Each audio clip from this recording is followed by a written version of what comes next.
নমস্কার বন্ধুরা, মেনকা বেঙ্গলি হিসেবে আপনাদের স্বাগত। এই দেখুন আজকে আমি মাছ রান্নার রেসিপি নিয়ে আপনাদের সামনে হাজির হয়েছি। এই দেখুন আজকে আমি কী রান্না করবো, একটু নিউ স্টাইলের রান্না। সেটা হচ্ছে এই যে বড় সিলভার কাপ মাছ নিয়ে এসেছে আমার শ্বশুরমশাই। এই যে আমি ভাজা বসিয়ে দিয়েছি। হ্যাঁ, তো এই যে বড় সিলভার কাপ মাছ আমি মাটির তলার আলু দিয়ে রান্না করবো। এই যে দেখুন, আমি এমনি নর্মাল চন্দ্রমুখী আলু নিয়েছি একটা, আর এই যে মাটির তলা আলুগুলো আমি সেদ্ধ করে জল ঝরিয়ে রেখেছি। আর মাছটা ভাজা হয়ে গেছে। এই যে এদিকে আমি টমেটো কেটে নিয়েছি, পেঁয়াজ কুচিয়ে নিয়েছি, আর এই কাঁচা লঙ্কা চিড়ে নিয়েছি। তো মাছটা ভেজে তারপরে আমি ফিরে আসছি। এই দেখুন বন্ধুরা, আমি আবার ফিরে এসেছি, মাছগুলো ভেজে নিয়েছি খুব সুন্দর করে। এই দেখুন।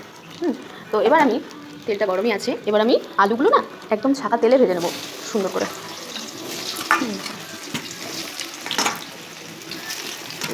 একটু বেশি তেল দিয়ে আলুগুলো সুন্দর করে ভাজতে হবে, তাহলে টেস্ট হবে। আমি এর মধ্যে সামান্য একটু লবণ আর সামান্য একটু হলুদ অ্যাড করবো, কালারটা সুন্দর লাগবে।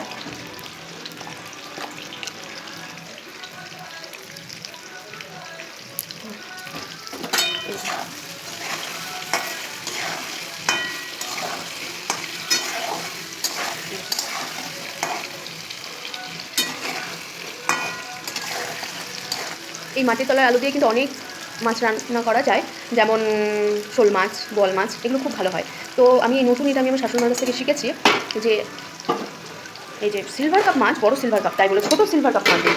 হ্যাঁ, এই দেখুন বন্ধুরা, আমি আলুগুলো ভেজে আবার ফিরে এসেছি। এই দেখুন আলুগুলো ঠিক এইরকমভাবে ভাজতে হবে, একদম লাল লাল করে ভাজতে হবে। আমার আলু ভাজা হয়ে গেছে, এবার আলুগুলো আমি তুলে নেব। এই দেখুন বন্ধুরা, আমি আবার ফিরে এসেছি, আলুগুলো ভাজা হয়ে গেছে, মাছও ভাজা হয়ে গেছে, এদিকে আমার রেডি আছে। এবার আমি তেজপাতার তেলে দেবো, গোটা জিরে ফোড়ন দেব। ফোড়নটা ভাজা হয়ে গেলে এবার আমি পেঁয়াজ দেবো, পেঁয়াজ আর কাঁচা লঙ্কা একসঙ্গে দিয়ে দেবো।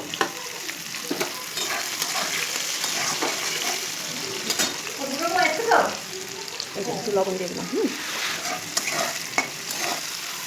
লবণ দিয়ে দিলাম। এবার পেঁয়াজটা একটু ভাজা ভাজা হয়ে গেলে স্টিম করে দেবো। ভাজা ভাজা হয়ে গেলে তারপরে আমি টমেটো কুচিটা দেবো। এরকম আমি একটা মশলা করে নিয়েছি, সেটা হচ্ছে এর মধ্যে আছে শুকনো লঙ্কা, জিরে, আদা আর শুধু একটা কাঁচা লঙ্কা দিয়েছি। আপনারা যে যেমন ঝাল খাবেন সেই অনুযায়ী আপনারা ঝালটা অ্যাড করবেন, ঠিক আছে। শুধু মশলা বলতে এখানে জিরে আর আদা আর লঙ্কাটা যে যেমন খাবেন, তবে আমি শুকনো আর কাঁচা লঙ্কা মিশিয়ে দিয়েছি। পেঁয়াজটা আমার ভাজা হচ্ছে, পেঁয়াজটা ভাজা হতে থাক, কিছুক্ষণের জন্য আমি ঘুরে আসি। এই দেখুন বন্ধুরা, পেঁয়াজগুলো এইরকম লাল লাল করে ভেজে তারপর আমি টমেটোগুলো দিয়ে দিলাম। টমেটোগুলো একটু ভাজা হলেই মশলাটা দিয়ে দেবো। এই সময়টা না খুব ভাইটাল, মানে এই সময়টা কোনো বেশি স্পিড দেওয়া যাবে না, এই সময়টা রান্নার কাছ থেকে সরা যাবে না। হ্যাঁ, তাহলে কিন্তু হলুদ পালট হয়ে যাবে। সমান আছে এবং সমানভাবে কিন্তু নাড়াতে হবে, নইলে কিন্তু কোনোটাই ভাজা হবে না। দেখুন এবার আমি মশলাটা দিয়ে দেবো।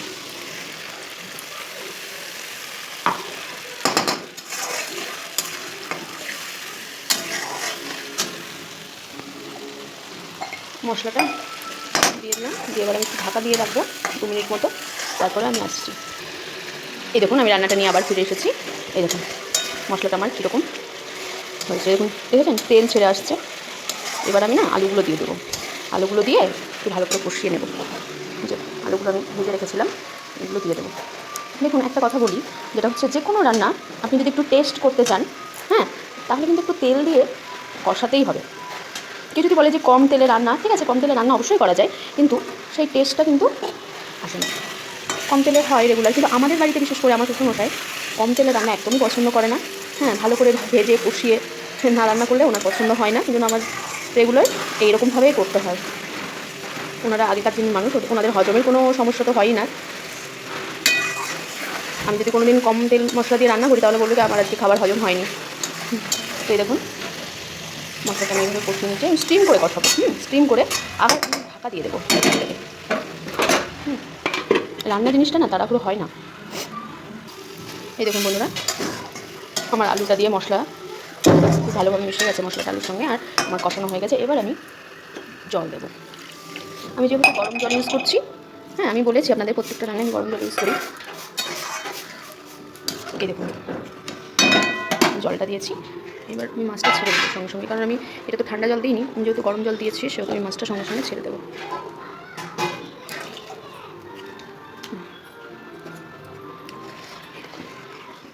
মনে হচ্ছে আর একটু জল লাগবে, দেখেন না। তো আমি ভিডিওটা বেশি দূর স্প্রে করাচ্ছি না, এরকম খুব বেশি জল আমি দেবো না, আর একটু সামান্য জল লাগবে। এই দেখুন বন্ধুরা, আমি আবার ফিরে এসেছি 10 মিনিট পর। এই যে আমার ঝোলটা এরকম হয়েছে, আলু তো ঝোলটা টেনে নেবে। আমি গ্যাস বন্ধ করে দিয়েছি। এবার একটু গরম মশলা দিয়ে, একটু গরম মশলা ছিটিয়ে দেবো। গরম মশলা দিয়ে একটু ঢাকা দিয়ে রেখে দেবো, পরে নামিয়ে নেবো। একটু গ্যাসের ওপরেই না আমি ঢাকা দিয়ে রেখে দেবো। এই দেখুন তৈরি হয়ে গেছে আমার মাটির নিচের আলু দিয়ে। মাটির নিচের আলু অনেক নাম বলে, হ্যাঁ, তো আমরা এটাই বলি, অনেকে রাঙা আলুও বলে। তো এই যে হয়ে গেল সিলভার মাছ ঝোল কমপ্লিট আমার রান্না। আমি এখানে একটু ঢাকা দিয়ে রেখে দেবো, পরে আমি নামিয়ে নেবো এটা। এই দেখুন কালারটা কেমন এসেছে দেখে নিন। আপনারা বাড়িতে অবশ্যই ট্রাই করে দেখবেন, আশা করছি ভালো লাগবে। গরম গরম ভাতে তো খুবই সুন্দর লাগবে।